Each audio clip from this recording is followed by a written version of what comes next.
Welcome to Lessons in Leadership. I'm Steve Adubato with my co-host, colleague, and executive producer, the great Mary The Gamba. wonderful Oz. Mary, listen, I give you these great intros. I build you up, all of which is true. I don't hear a lot back. That's all I'm saying. For anyone that tunes in, though, my titles seem to change week by week. So they. All I'm saying, Mary, is great leadership is also about giving praise and recognition, even to the leader who's not supposed to need it from the team. But that's okay. I'll let it go. Let it go. Mary, who's funding this program? We have a lot. Lessons in Leadership. Let's get it out of the way. We have a lot of great sponsors. Thank you so much. So we've got Prager Metis, we've got Valley Bank, we have Gibbons PC, and we also have the International Union of Operating Engineers. And we also have a really great new promotional partner that I wanted to make sure we talk about, Commerce and Industry Association of New Jersey, CIANJ. So you can check them out. And our program now airs njonair.com. So we've got a lot of great new things going on here. And we're about in the next couple of weeks to announce 2 brand new sponsors coming on board, Lessons in Leadership. Why is that relevant? A, because we want to thank them and let them know how much we appreciate it. B, without that money, we ain't on the air. True. So that being said, let's introduce our longtime friend, my personal physician who knows a lot about medicine, but also about leadership. He is Frank Mazzarella. He is the Chief Continuum of Care Officer at Claramas Medical Center, part of the RWJBarnabas Health System. Good to see you, doctor. Thank you, Steve. Thank you so much for having me. Frank, let's get this out of the way. I'm a difficult patient, am I not? I refuse to answer on the grounds that it may incriminate me. The first leadership lesson is to duck an awkward question right on the air when you're being recorded. Hey, Frank, listen, early on, you and I were talking. You were very helpful to my younger sister, Michelle. She runs the North Ward Center, which is in the Claramas area. She had COVID early on, and getting advice from you and your colleagues was very helpful to her. You've been giving advice about COVID from day one. We're taping on the 6th of October. A lot of things will change. What's the number one leadership lesson you've learned about yourself in the age of COVID? Well, thank you, Steve. I think the number one leadership lesson I learned was the necessity to be adaptable.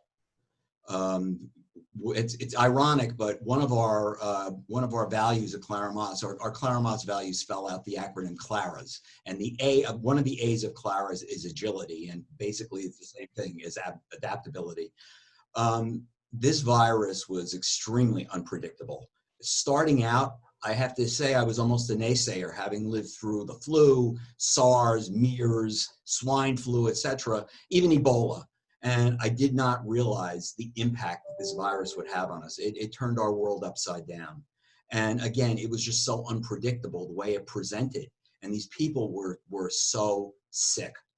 And Claramas got hit early on. I mean, our first patient, again, another irony, our first patient was admitted on March 13th, and that was Friday the 13th. Within 2 weeks, it was easier to say which patients in the hospital did not have COVID than which did. We had over 150 patients at one time. Our ICU, which has a capacity of 36 patients and incidentally never had that many, suddenly was overrun. We had to open a second ICU in our same-day stay unit for another 25 patients. We had over 50 people on respirators at one time. We were renting respirators. We were borrowing respirators. We were doing whatever we could to provide the care that we could for our patients. And then to add to all of that, you had the treatments changing. I mean, in the very beginning, we were using antibiotics and hydroxychloroquine like everybody else was. We partnered with the Red Cross, and we became involved with the convalescent plasma. We became part of the trial for remdesivir. We did everything that we could to try to stave off this plague, for want of a better word. Our medical staff developed a think tank, and they met every week to just go through ideas and change treatment modalities. I mean, we finally started, well, we were using steroids, then we didn't, and now we're using them again. It just goes to show you that there is really no clear-cut decision as to how to treat these patients. So Frank, from a non-clinical point of view, I shouldn't say non, but relatively, it's more about leadership to me, and adaptability and agility and being flexible. Again, the clinical part I leave up to you and your great colleagues in the world of medicine and frankly, helping people get better. But here's the question. You have to be agile. You have to be flexible. You have to be adaptable. You have to respond to new information. You have to realize that an approach you had isn't exactly what needs to be done now because there's new information. There is no, this is our strategy. We're sticking to it. Come heck or high water, we're going through it. That's a bad strategy. Yes, agreed. And so is that difficult as a leader to have to be, you want to give clarity, you want to make it clear what the direction is, but there are so many things you don't know. So isn't that difficult? Yes, it's very difficult. It's really, sometimes the expression is flying by the seat of your pants. Just to give you an example, just to discharge a patient. Now, ordinarily, people come into the hospital, you keep them in for a certain amount of time. Hopefully, they'll not have a long length of stay. They'll either go home, they'll go to a nursing home if that's where they reside, they'll go to a rehab center. We had patients that were so sick that there was really no place to send them. But in the meantime, we still had patients that were coming. So we had to devise a strategy as to how were we going to deal with the patients that were coming and still treat the patients that we had. So our medical staff empowered me that if I could find a different destination for the patients that were either here or that were in the emergency department, as long as I had the permission of the patient or their decision maker, that I was okay to do that. So I did things I had never done before. I was on the phone with the East Orange VA, for instance, and they were taking patients from the emergency department. Our sister facilities in Community Medical Center in Toms River, in Monmouth Medical Center in Long Branch, and in Jersey City Medical Center in Jersey City transferred patients from our ICUs to their ICUs because they had greater capacity at that point. And you had never done that before. This was out of the box. Yep. We had never done anything like that. Steve, I was on the phone twice a day with the transfer center at a university hospital, sending people to the Meadowlands Field Hospital. I even was on the phone with the Jacob Javits Center and had patients that were accepted to go to the USS Comfort. They wouldn't go, the patients, but it didn't mean that we didn't have a place for them. So every option, Frank, sorry for interrupting time, mistake. Every option had to be on the table, even options that were never considered before. Absolutely. So the policies and the rules, it's not that you throw them out, get rid of them, throw them out the window. It's that those policies weren't going to get it done by themselves. No, they weren't. It really was a whole different world and a different way of dealing with things.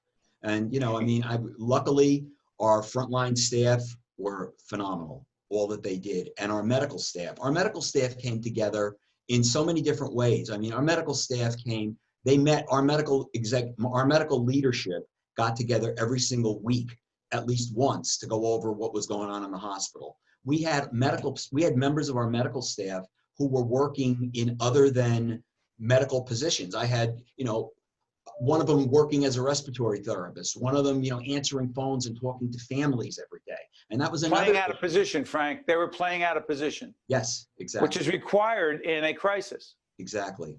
Our nurses were deployed from places where they were. If the place wasn't, for instance, we had no scheduled surgeries. Our OR nurses were in the ICU. It was all hands on deck. Everybody did everything that they could to get through this. Franklin, before I let you go, Mary Ellen Klein, who is the leader of the Claramas campus, you're there as the chief medical officer and do a range of other things in terms of the continuum of care. Final question. No leader does this alone. He or she has to be part of a great team, correct? Absolutely. Absolutely. I was blessed with the people that I work with. And I can just say that Mary Ellen and I, as well as Terry DeElmo, our chief nursing officer, Stacy from PR, Javier from patient experience. I mean, I could go on and on and on. If I miss anybody's names, then I apologize. But we were all here constantly. Nobody ever left this place. I probably spent more time here than I did in my own house. Yeah. So Dr. Frank Mazzarella, a leader, a friend, my doctor, and I consult with him way more than he would like. It's like, oh God. Anytime, Steve, you know that. Yeah, you say that anytime, and now you wish you had never said it. Steve, and just to counter you, don't I answer you when you get a little bit over the top? He says, listen, chill, just relax, to take a step back. By the way, Mary's been telling me that for 20 years. Yeah, you're not dying, Steve. It's probably just indigestion. Oh, thank Just you. call Frank. He'll get you into the emergency room. Don't worry. Frank, listen, Mary and I are going to talk about you behind your back when we let you go Thank in a you. good way. And then afterwards, Mary, let's introduce who's going to be on the back end of this Lessons in Leadership special. A friend of Frank's. Go ahead. Yeah, definitely. We have Rich Scuderi. He is the author of The Lonely Boy, and he runs a group that helps others with depression and anxiety. So we'll be joined by him later this episode. And that recommendation came from Frank. And so one of the other things I know about Frank is he's got a great network of friends and relationships. And a big part of leadership, frankly, is having that network. Hey, Frank, all the best, my friend. I'll be texting you later today with Thank another you both element. so much. Okay. Have a great day. Thanks. Bye-bye. Thanks. We'll be right back right after this. This edition of Lessons in Leadership is brought to you by Gibbons PC, Prager Metis, Valley Bank, and the International Union of Operating Engineers, Local 825.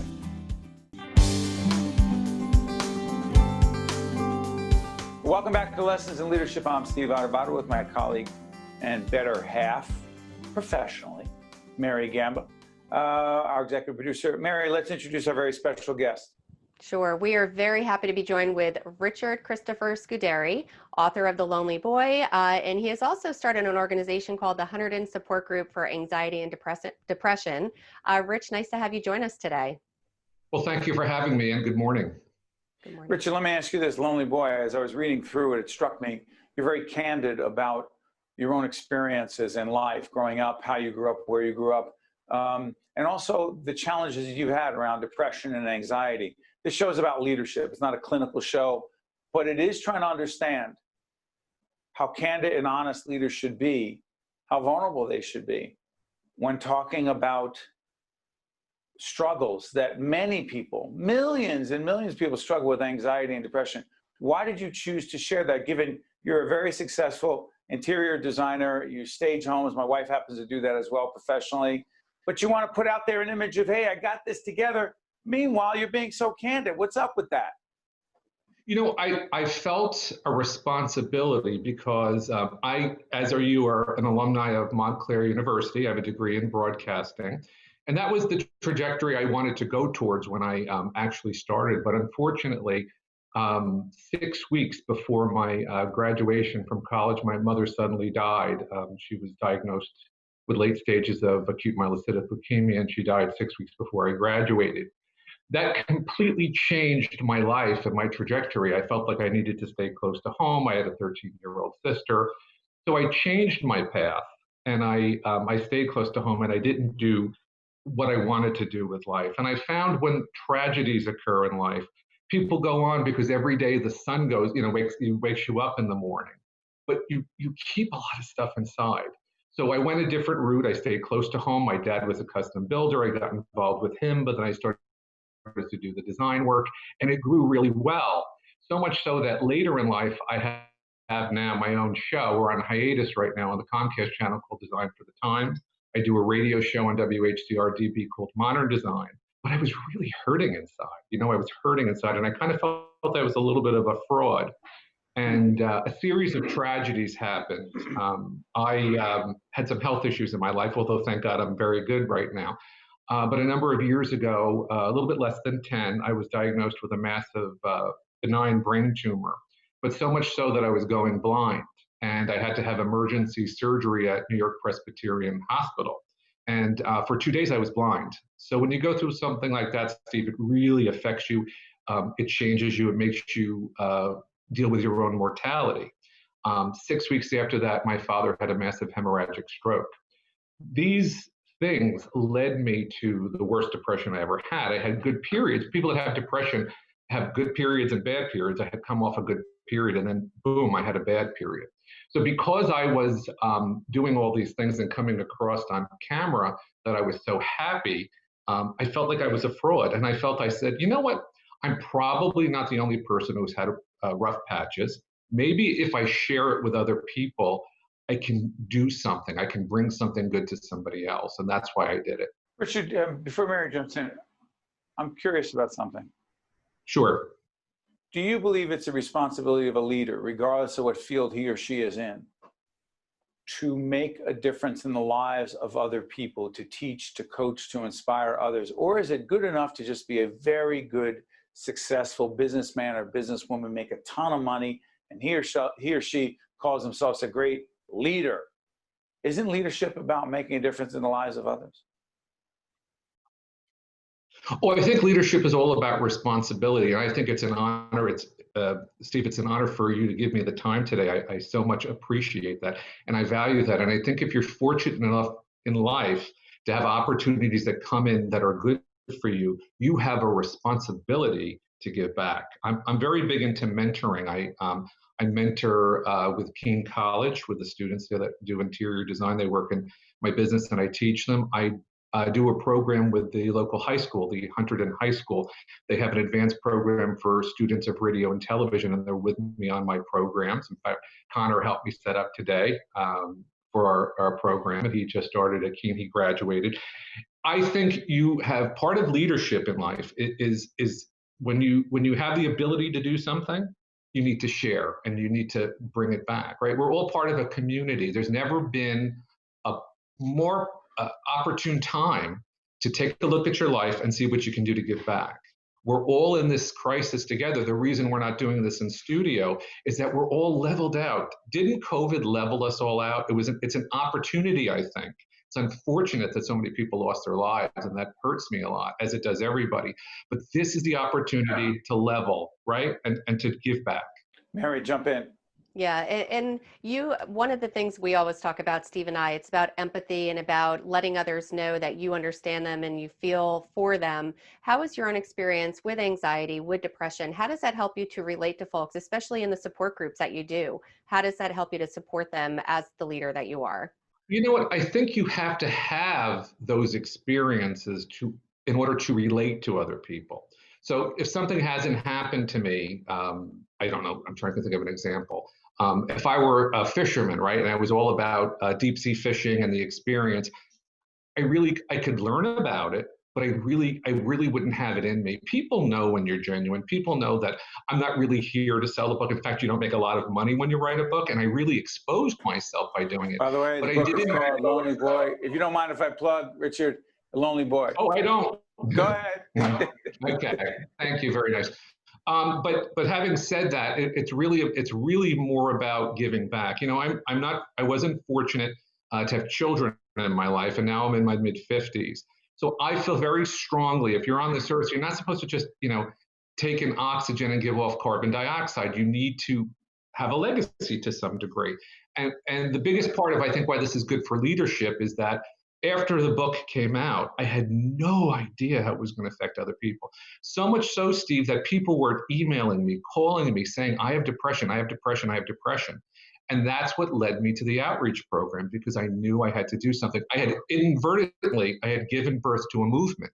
And that's what really this is about. And one of the things that I want to promote is that we have this wonderful resource that I've created along with licensed clinical counselor Ruth Altamira Roll, that you can be in. It's a safe space. We actually meet outdoors in front of the, oops, I lost audio and video. Are we there? Yeah, I lost audio and video. Okay. No, we got it. Okay. What's the website, Richard? What's the website? I'm sorry? What is the website? For the book? It's thelonelyboybook.com. Okay. But the organization you were talking about. The organization is called the Hunterdon Society for Depression and Anxiety. We meet once a month at the Clinton Library. It's called the North County Branch Library, 65 Halstead Street in Clinton. All are welcome. It's a safe space, and it's a great resource if you don't have insurance, to give back to community and to be part of community. These days, most of our meetings are about dealing with COVID and people's fear, Richard, one of the things that strikes me when Frank Mazzarella told us about you, one of the things he kept saying, because I know you guys have a friendship, is that this guy cares. This guy really gives a damn about other people and making a difference. And Mary and I often say this. We do leadership seminars through our company, Stand and Deliver. We do executive coaching. Mary, what do I always say about teaching people to care? Yeah, that you cannot. Teaching somebody to care is impossible. You either care or you don't. And it's obvious, Richard, that you definitely do care and it comes out in your passion. And as Steve said, it definitely came out in your book, The Lonely Boy. We'll put up the website where people can get more information about you and as well as more information about the support group as well. So I know I speak for Steve when I say that this has been extremely helpful to people watching. Richard, thanks so much for joining us. We appreciate it. And thank you so much. I so appreciate you what you do. I follow you, and I love what you're putting out there. I'm just glad to be a little part of it. The fact that Montclair State University, our alma mater, does not even recognize, I'm joking. I love the media and communication program there. They're getting better every day. But Richard, thank you so much, my friend. All the best. Take care. And I thank you both. Thank you. You got, I'm Steve, that's Mary, that's Rich. We'll be right back on Lessons in Leadership. Promotional support for this edition of Lessons in Leadership with me, Steve Adubato, and my colleague Mary Gamba has been provided by NJ On Air, CIANJ, and Commerce Magazine.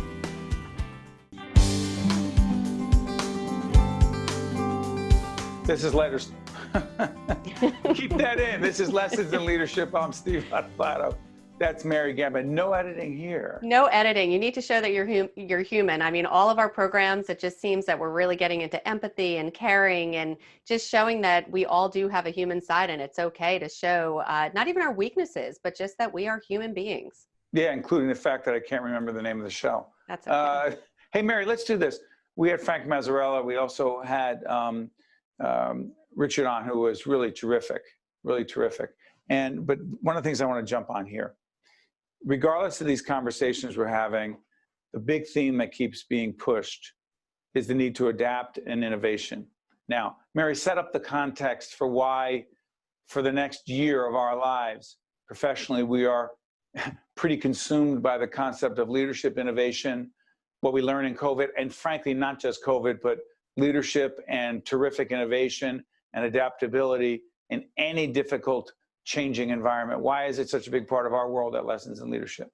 Well, to be completely candid and to be human and vulnerable, you twisted my arm and you bribed me into writing another book with you. So bravo you, those showed your excellent power of persuasion skills. And an addendum to Lessons in Leadership?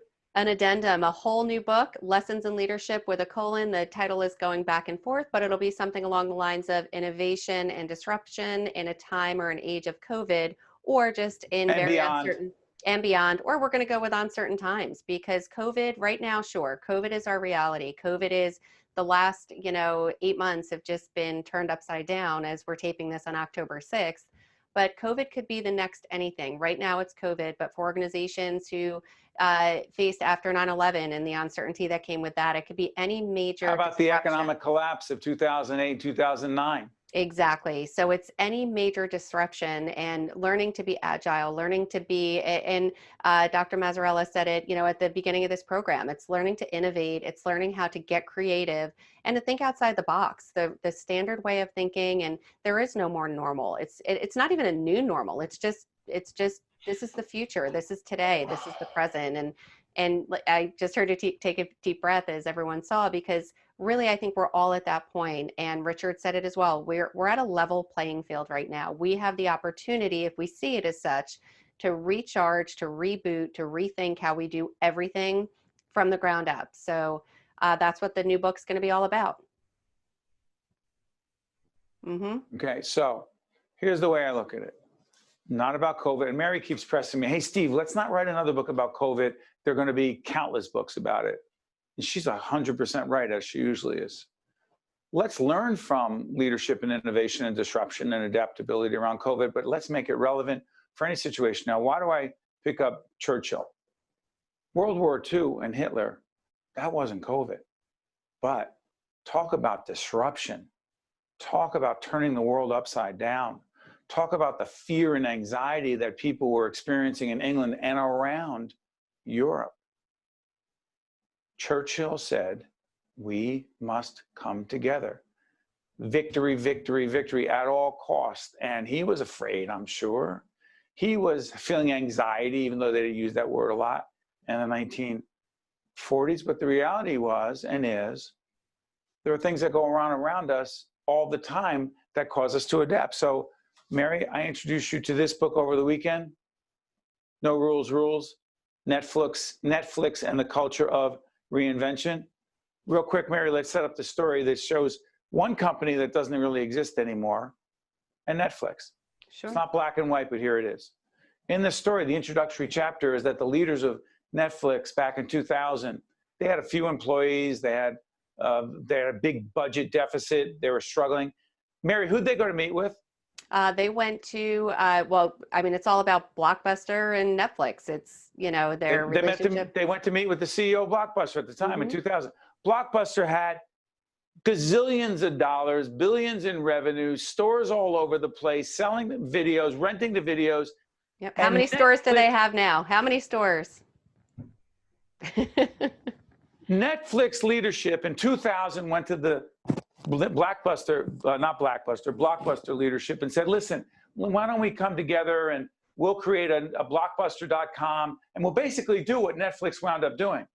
And the CEO of Blockbuster, who was killing it at the time, he was very successful, very distinguished, very strategic visionary. They said, he asked, how much do you want? He goes, give us $50 million and you can have Netflix. And the CEO of Blockbuster laughed and said, no, we're good. The status quo is good. By 2010, Blockbuster had one store left. Netflix, you know the rest of the story. Mary, what does that tell you about the need to adapt, evolve, create, partner, as opposed to saying, hey, we got a great plan, Kodak, Blockbuster, BlackBerry, got a great plan. I've done this before. But to read about Netflix and realize they're never satisfied. They're producing movies right now. And they're great. And it's, you know, and of course, some things are going to fail. I think the biggest challenge that leaders have is taking that risk. For the CEO of Blockbuster to take that big investment and take that risk, sure, it could backfire, but to stay stagnant and to not evolve, you'll die. And that's what happened to Blockbuster. And that's what happens to so many companies who refuse to take a step back and just insist on saying, this is how we've always done things. And that's not good enough. And what is Lessons in Leadership? We have 3 other series on public broadcasting: State of Affairs, One-on-One, Think Tank, a new series called Uncut, which is largely for social media. But Mary, why would we create another series on leadership? Don't we have enough? Wasn't our plan great? Steve's got to come up with another idea, more work. What a pain in the neck. But what? But if you did that, we wouldn't be sitting here today talking about leadership and constantly finding new and creative ways to do things. Our other series on PBS is fantastic and it has its place. But with leadership, Lessons in Leadership, we have the opportunity to really kind of get outside the box a little bit, have on guests that we ordinarily couldn't have on or wouldn't have on. So it just gives us an opportunity to expand and to just reach new audiences. So it's really just all about innovation. But again, it's risk taking. We didn't know if it was going to work. Lesson in leadership: status quo, as good as you are, is never an option, because everything's moving and everyone is moving around you. And you're moving backwards if you're staying still. I'm Steve Adubato. That's my gem for the day. Mary Gamba, she has a lot more than one a day. Lessons in Leadership. We will catch you next time. Same time, same Mary. Old school, same bat channel. I'm not even buying into that. I said same bat channel. It's all right. Perfect. 60s reference. Catch you next time. This edition of Lessons in Leadership is brought to you by Gibbons PC, Prager Metis, Valley Bank, and the International Union of Operating Engineers, Local 825. This is Mary Gamba. If you want more leadership tips and tools, log on to stand-deliver.com. That's stand-deliver.com. Promotional support for this edition of Lessons in Leadership with me, Steve Adubato, and my colleague Mary Gamba has been provided by NJ On Air, CIANJ, and Commerce Magazine.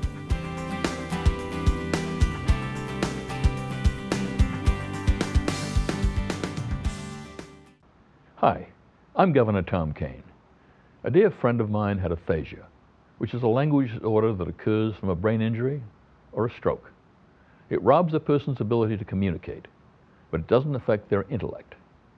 Programs and services offered at the Adler Aphasia Center helped to improve my friend's communication skills, as well as her self-confidence and quality of life. Most importantly, she was among people who understood her. If you or a loved one has been diagnosed with aphasia, there is hope.